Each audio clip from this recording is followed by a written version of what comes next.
Ang bango ng bulaklak guys. Grabe as in. Anong bulaklak kaya to? Kaya nga tingnan mo yung ants oh. Kinakain siya ng ants kasi mas matamis siguro yung ano niya. Kasi super bango talaga as in.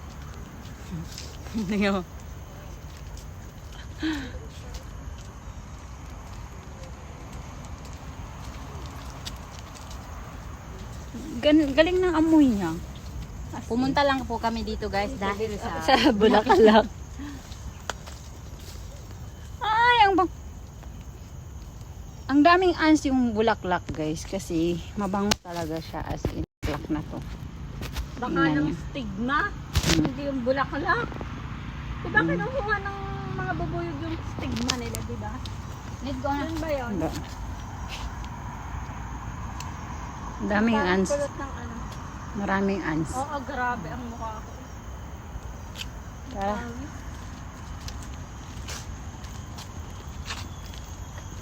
Ay, maganda dyan sa loob. Sino yung pinipicturan niya? Ibon. Asan yung ibon? And, Marami sigurong gagamba dito. dito kayo dalawa. Sa loob. Ganda, para kayo na.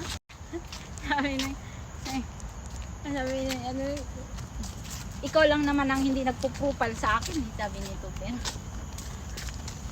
Ikaw dyan, naka-profile ka. Naka-block nga ako sa Facebook Ako ni pa Asyang. naka-cover photo pa, Ako hindi. naka-profile Naka-block pa ako sa Facebook ni Asyang, no? Yung luma nga niyang cellphone, ako din. Lahat ang luma Gusto ko niyang talaga itong cellphone picture nasa kong doon, no? Parang bida-bida dalaga. pa. Bida-bida. Picturean mo ako dito siya. Saan kayo nagpunta? Nagpunta kami ng bida-bida pa.